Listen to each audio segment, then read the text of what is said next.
Okay, so Gam Emunah B'Torah Min Hashamayim Nuchal Heitev Levases Vasach. So actually, I spoke about this today. Emunah in Torah Min Hashamayim. In fact, that's one of the 13 principles of faith, and it's one of the things that if someone does not have it, they lose a portion to come, according to the Mishnah in Sanhedrin. That too can be based on seichel, on intellect. If someone who already believes that the Almighty created the world, they simply understand because that He who created the world, gila lebnei ha'olam, revealed to the people of the world, gamkein as well, how will they use it? How they use it, and for what purpose will they use the world? This Emunah is that the Torah came from Zion? That's right. V'nim sekimatan Torah who that's the makar b'patish, like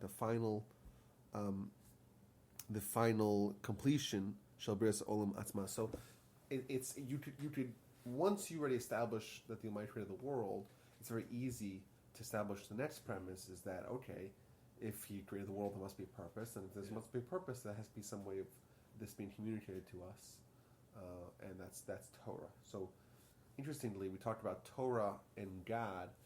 Each one of them proves the other. It means once you establish one, the other one is necessarily needs to be true as well. That's right, because one without the other is not possible. Yeah, doesn't make sense to have an intelligence that doesn't actually tell us what to do.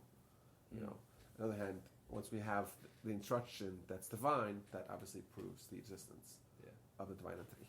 Okay. Gam zot atayna if shalakhish, and this claim can also not be rebuffed. Sinai, because at the Mount Sinai experience, revelation, there was privy a full nation of thousands of millions of souls. The Torah speaks about it at great length. We just read it a few weeks ago in Parsha, and of course it's repeated again in Vaschanan in the book of Deuteronomy, Dvarim. V'lo kam shum sofer bezman ha'atid be'ezu umah she'itchish et ha'hovdah hazot. And there was no person claimed in ancient times from any nation that questioned this phenomenon. Lo marti lo hayav lo nivra, to say that never happened, never came into existence. So this was universally accepted in antiquity. V'anachnu b'nei Israel, and us, Jewish people, somchim ha'masorot ha'vaseinu b'bitachon ramur, we rely on the Masorah, the tradition of our forefathers, with absolute certainty. Kedivrei HaRamban, like the famous Ramban, Ki lo na'id sheker levanenu, that you don't perpetuate falsehoods to your kids. Hein HaChafetz Chaim, and indeed the Chafetz Chaim, lo shikal b'nav, no one's going to imagine the Chafetz Chaim will lie to his kids. V'chein HaGra, or the Gra, the Gaon of Vilna, v'chein HaVers of Cairo, the Mechaber, and the Ramah.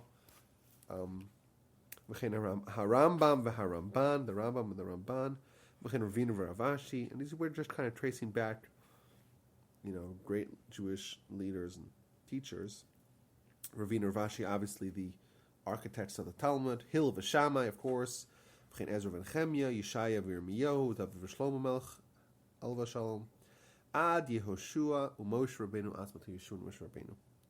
Shalshelet nifla'ah, a remarkable chain, shel anshe emet, of men of truth.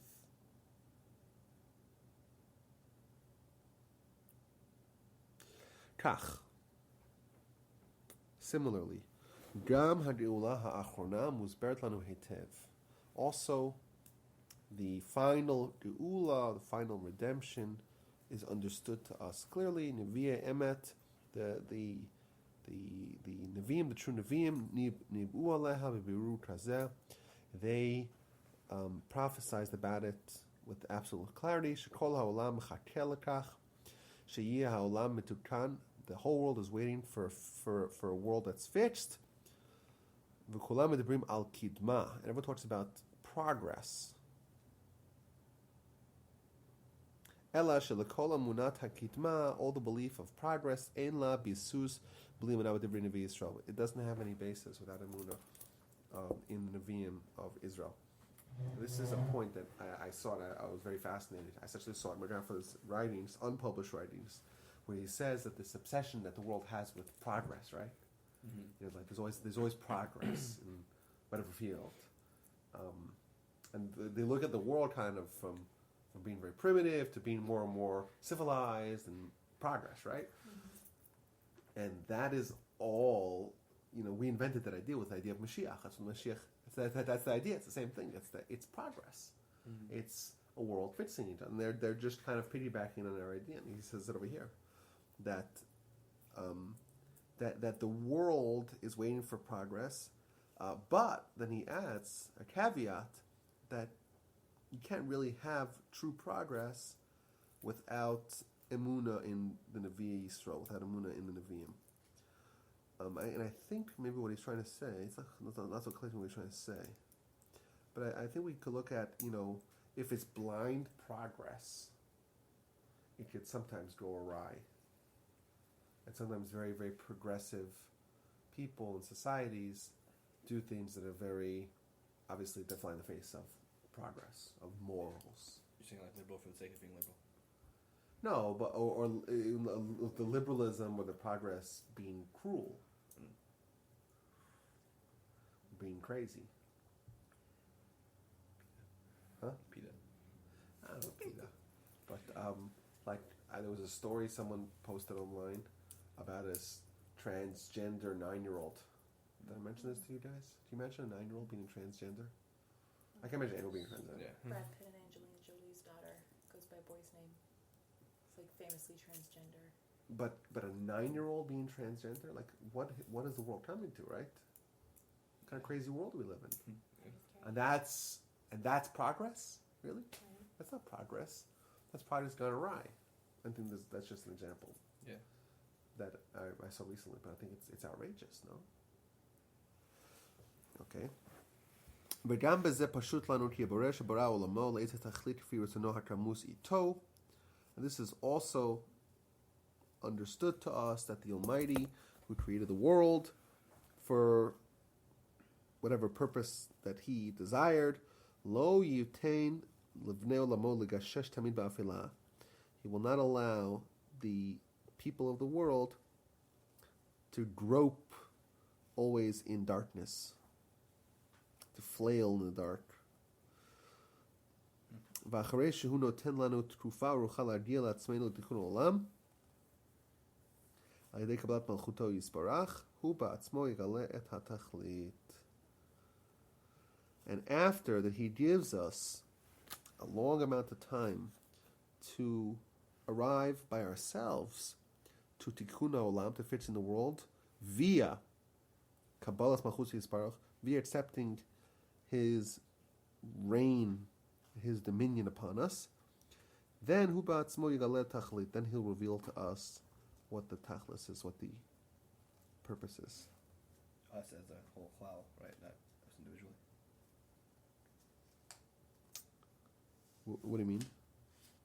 He gives us? He gives us the Yeah. ability. I'm okay with that. No, it's not Sure. like a problem. Sure. Yeah, I think so. It seems like he's talking about Olam Haba. Olam Haba.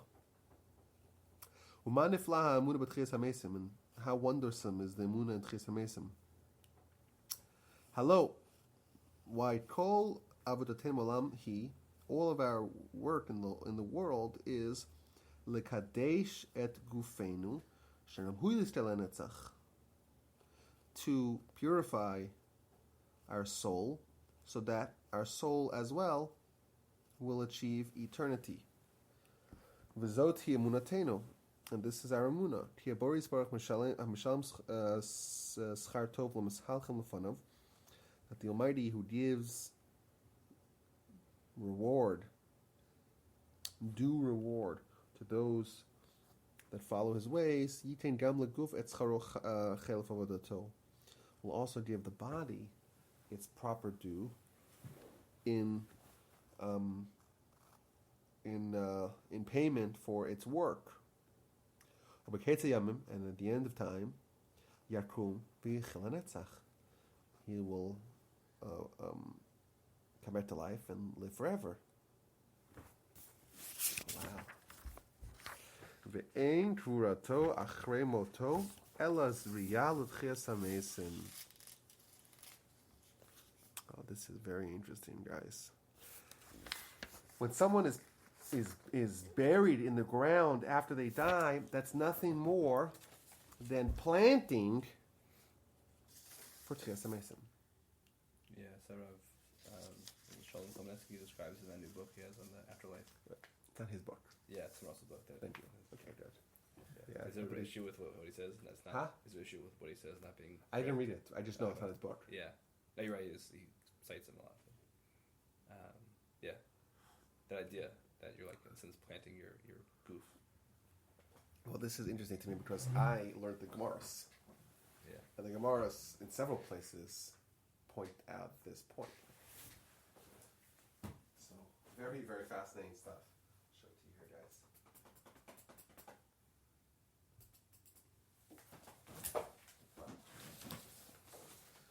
So there's a whole bunch of Gemaras that talk about Tchias HaMesim and Olam Haba, and are they the same thing? Are they not the same thing?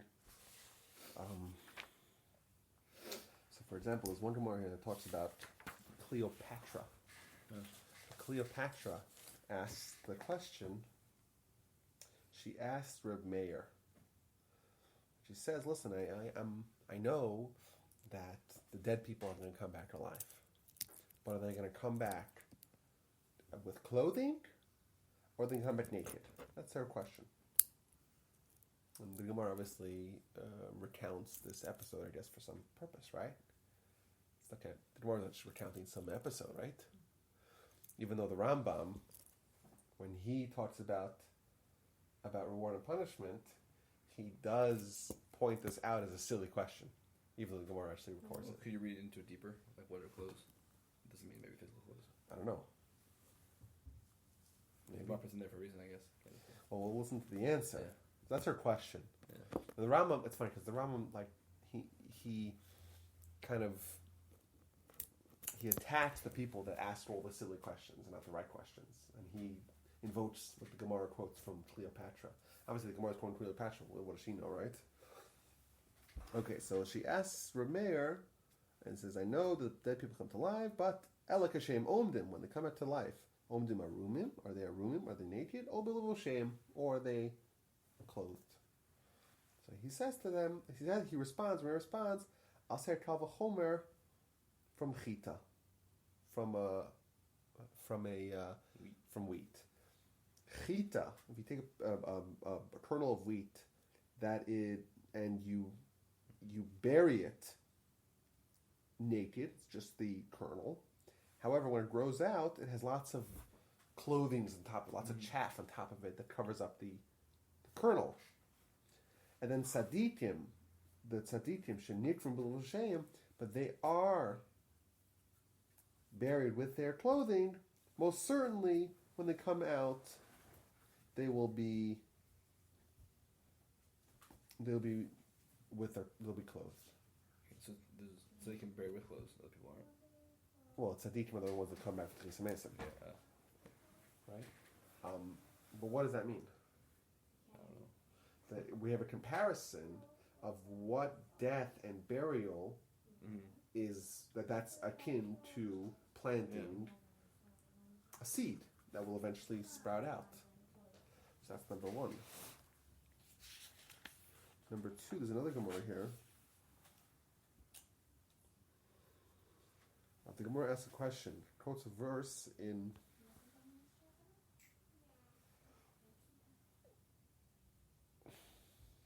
there is a verse here that it quotes from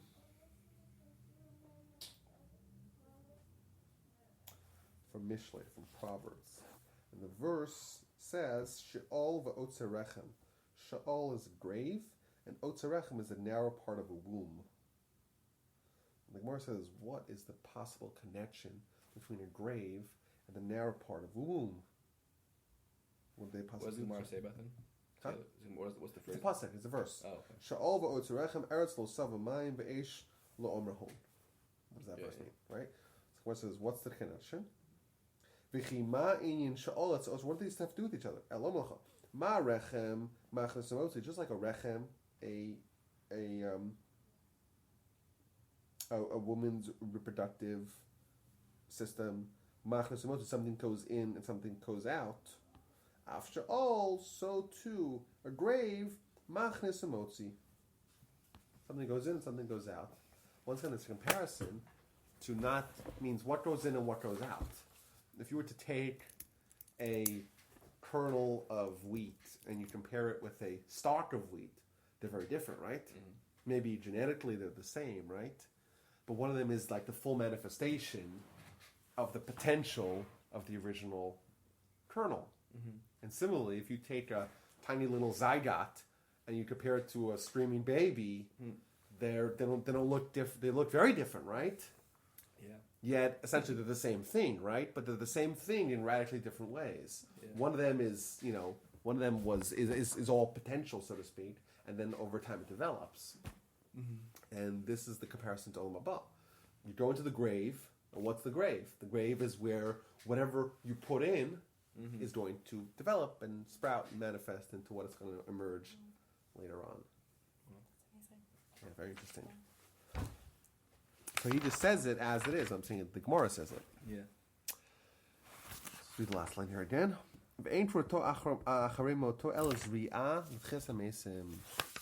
The burial after someone's death is nothing more than planting for chesamesim. Mamash kamo garin, just like a seed. Shesamim ba'adama, that you place in the ground. V'hunir kavsham, and what happens to it? It gets rotted. You actually take a look at a seed. It breaks open. You're like, what happened to my seed? It's gone, right? Avo mimeno yitzmach eitz gadol b'ravotayim. But from that, there will sprout a big tree over time.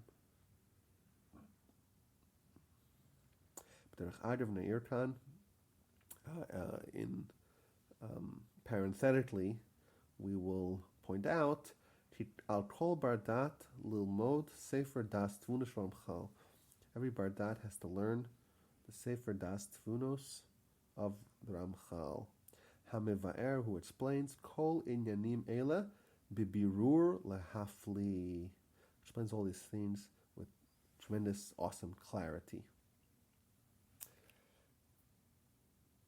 Someone who wants to be found, means to find himself. If someone wants to find himself, kind of gain insight into the life that we're living, he has to learn the Sefer Be'iyun Rav with tremendous iyun. Okay. Is that the very Kabbalistic one? No. They're all Kabbalistic, right? Yeah, all the ones are somewhat, all Kabbalistic, right? Okay, fine.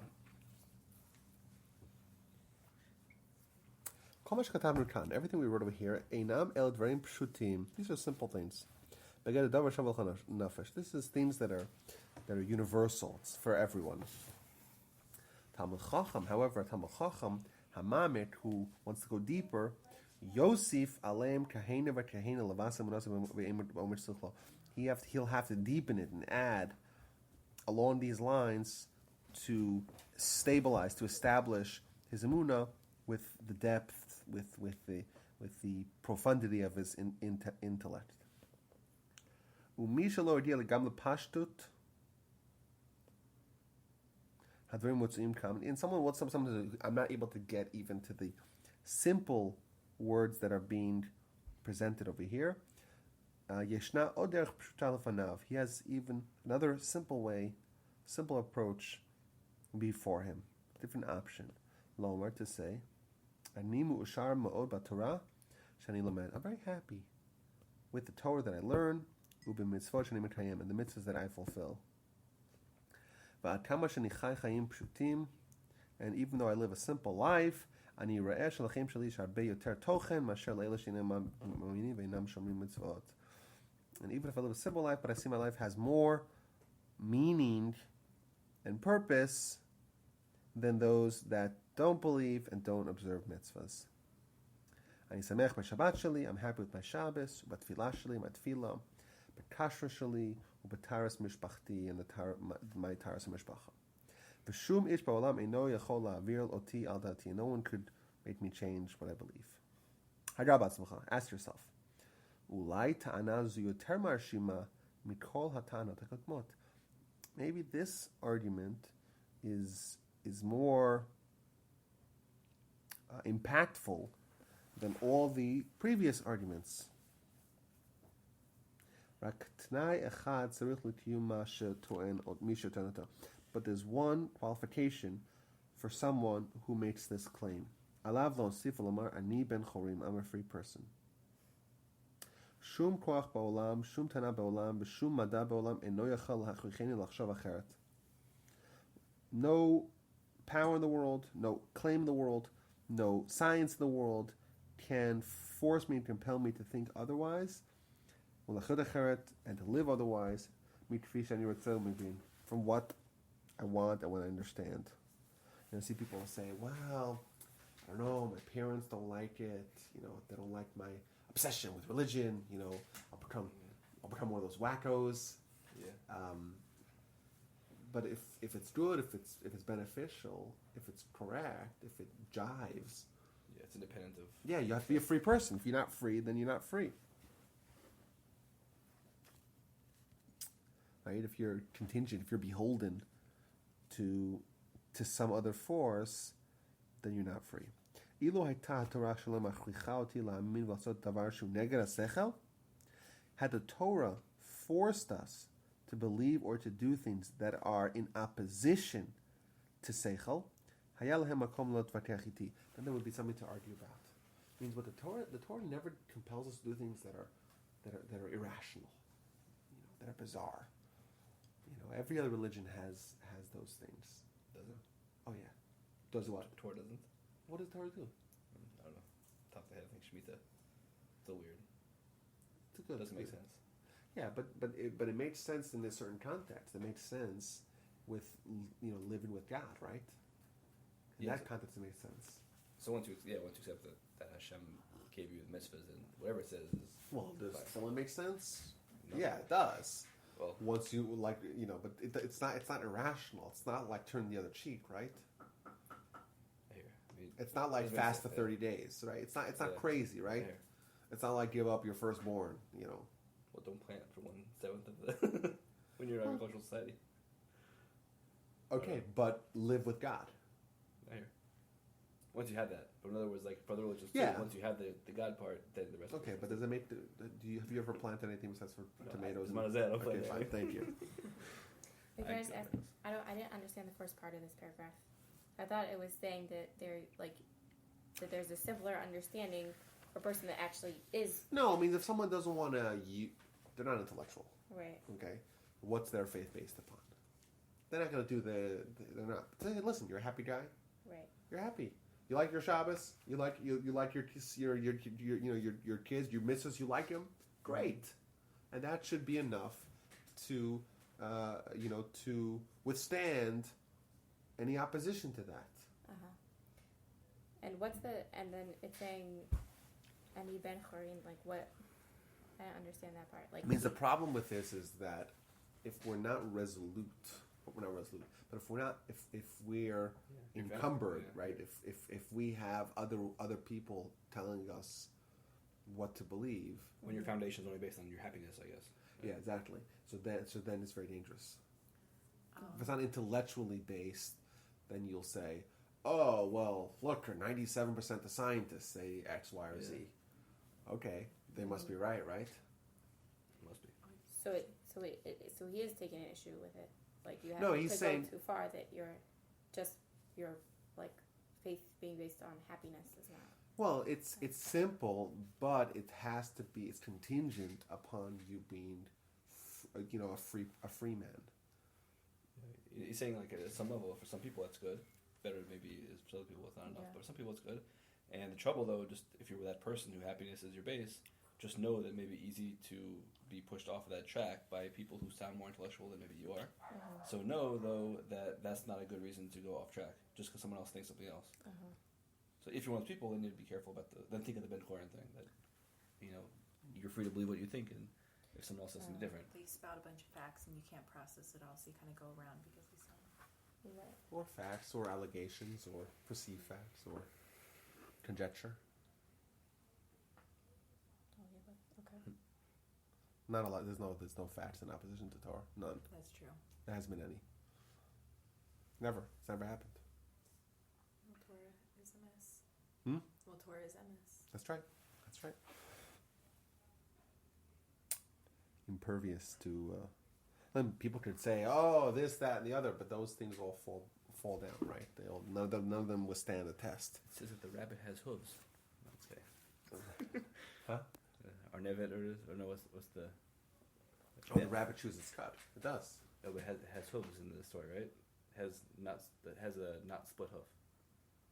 It doesn't have. I think it doesn't have split hooves, but it does chew its cud. Yeah, but we know that rabbits now. It's a different animal, I'm sure. But Yeah. Well, which rabbit is it?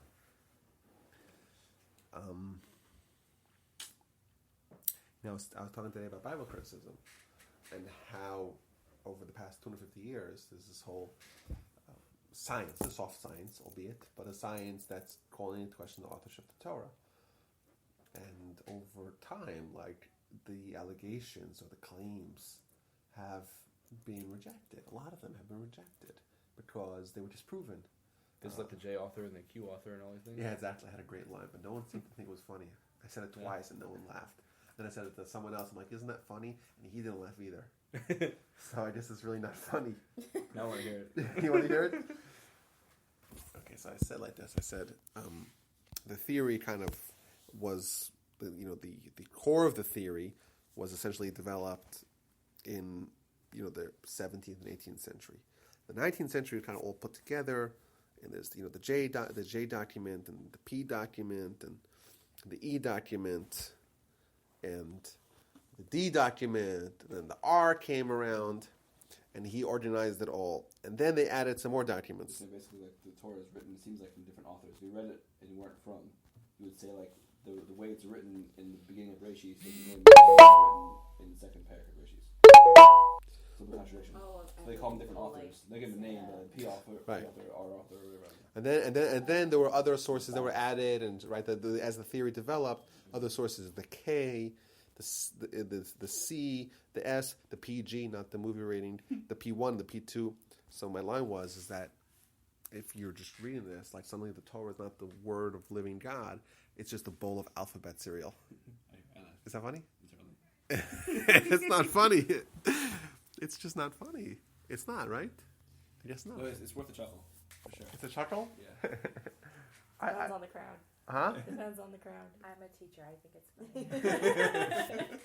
That's true. There you go. So I guess it's not funny. To me, I'm like, it's very clever. No?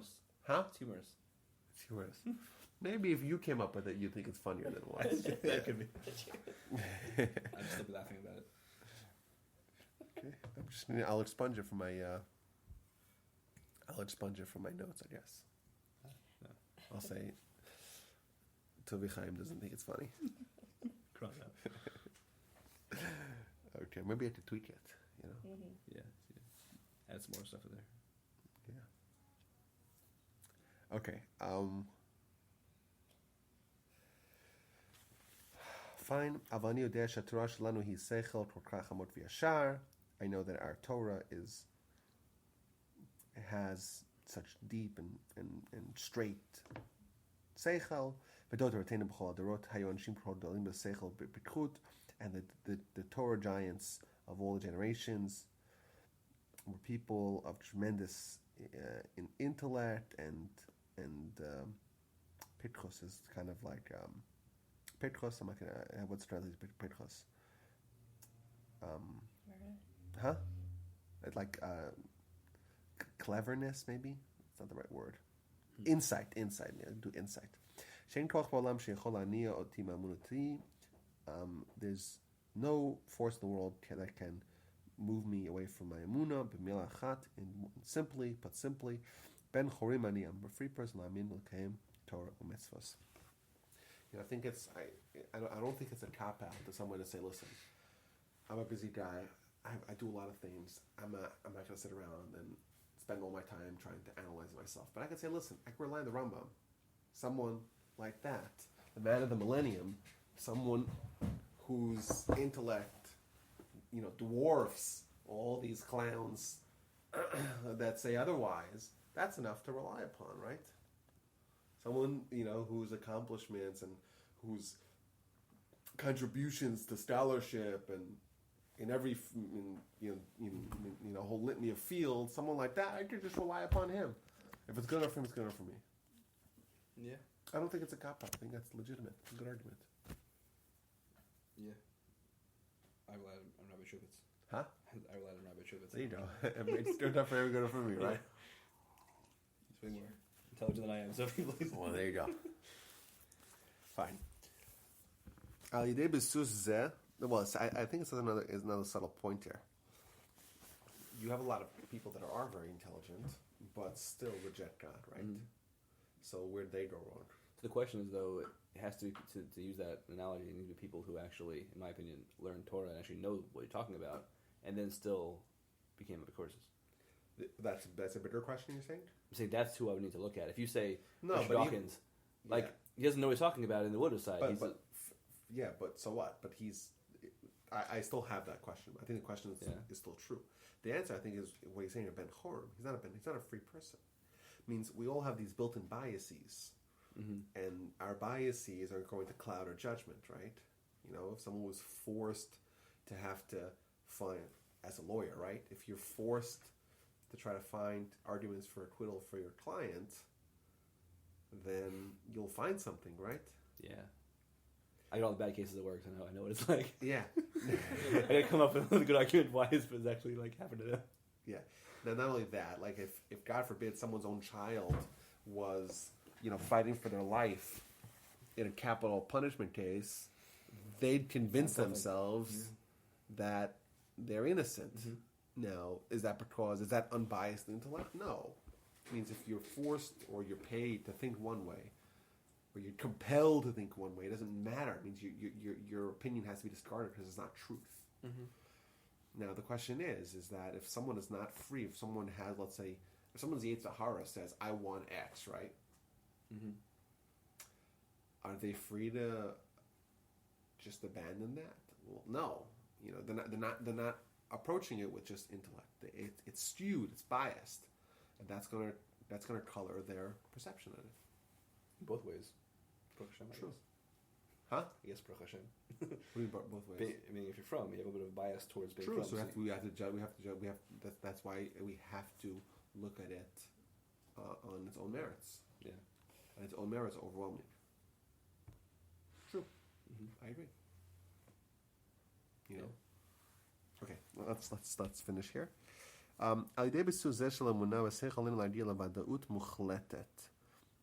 With this firming of our emunah, with our seichel, we should reach vadut. Vadut is certainty, absolute certainty. This is a great line. Let's imagine for ourselves. In pitom, if suddenly, hayinu nichtafim, we were kidnapped. Umuvaim l'sviva shel sonei Torah nilhavim, and we were brought to an environment of people that hated Torah passionately. Harotzim b'chol kocham la'avir otan al da'atenu, that wanted with all their power, all their ability, to make us abandon our beliefs. Miyad keshuru otan mitpalim, right when they see us pray, davening, kulam omdim v'lo yodim, everyone gets up and starts laughing at us, deriding us, right? B'shmarir Shabbat mevazim otanu, when we observe the Shabbat, they embarrass us. B'yasavin leitke'el b'treifot, when we refuse to eat non-kosher, they starve us. V'kach yom achar yom, and that day after day, chodesh achar chodesh, month after month, v'zot b'meshach shanim, for a period of time of years. Kama zman nuchal la'achzik ma'amad b'zeh? How long would we be able to to stand firm in our in our commitment to Torah. How long? If we estimate, if we estimate that after 10 years we will not be able to withstand this, we should recognize that still our emunah is lacking. We did not fulfill our requisite requirement of emunah. Because we have to reach such a level of certainty. We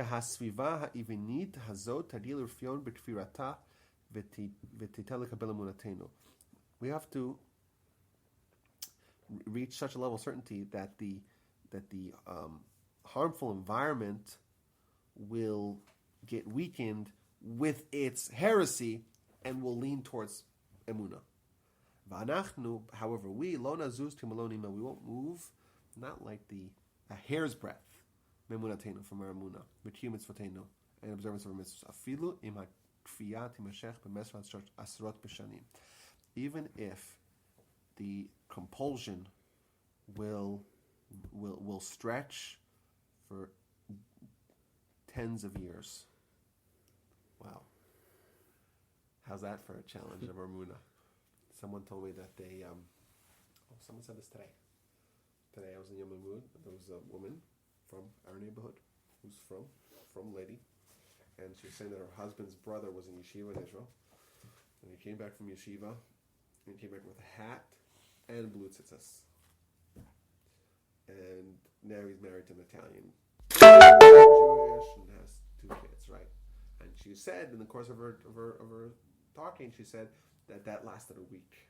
When you take it out of your environment, put in a different environment, then we see what you're really made of. So if you can imagine yourself to be in an environment that is, derisively viewing what you believe and how you behave, that's a big challenge. And this example is not too far off, I don't think, from the world around us, honestly. Well, is it really? No, come on, we live in a firm environment. Right here, yeah. But for anyone who works on the internet and has to basically use the internet, there's a lot of really strong... You don't have to read YouTube comments. I read YouTube comments. But thank you. There's a way to avoid it. You don't scroll down. Yeah, I don't like to use comments. Yeah, but is that the same? Well, college campuses, it is though. People go out. You've seen these things where Jewish kids can't wear scissors on campus or can't wear keep on campus. That people throw things at them and they're like, it's awful. It's kind of like this, I guess. I was thinking the Holocaust more. That too. Yeah, but the Holocaust, they weren't ridiculed. Ridiculed, yeah. They were just being gassed. Right, it was even more extreme, I guess. But I think that this kind of raises the bar of the expectation for us. Like, we're very comfortable, like, in a firm community. Like when we have a bunch of students over. So I'm working on from Shur Friday night, and there's 25 students or 30 students, whatever. Do I walk in with my hat? Or do I kind of I'll shuffle it out, like I put it quickly into my closet, let them not think I'm a radical. Which is it? So I feel like this urge to take it off, right? Yeah. But I don't. I usually keep it on for Kiddush. At least Kiddush, which I would do anyhow, right? You realize that's why they're there. Huh? That's why they're there. Why? To be in from home. Yeah, but you don't have to be radical, right? Oh. But maybe you do. But really it's shocking when you're... And you don't want to be judged, right? We don't want to be judged. Do we tuck our tzitzis in the mall?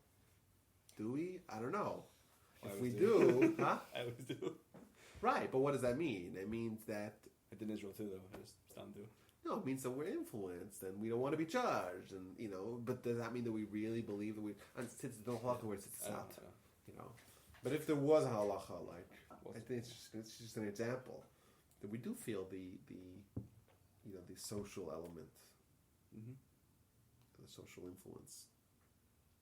And that kind of exposes us as maybe our moon is not quite there. Maybe when we're in a friendly environment, it's much easier to have this rock solid Emunah, of course, whatever, right? Yeah. Let's become kanoim, right? Yeah. Let's go get him. But then, we expose ourselves to communities or environments, atmospheres that are in opposition to that, and then, we start feeling the heat, right? Yeah. Can you imagine withstanding that for years or for months? Yeah. It'd be really hard, right? Yeah. L'maaseh, so practically, Yichtov kol echad la'atzmo al pinkaso kol ma shnitbar lo b'sichlo be'emunat ha'emet. Everyone should write in their journal everything that became clear to him in his seichel with emunah, true emunah. V'yishtadel b'chol yecholto la'adir l'biruch hazak ha'maniach et da'ato u'machashlo la'amod neged kol olam kulo. And he should try to reach clarity that's going to be resistant to the forces that are going to be in opposition to that.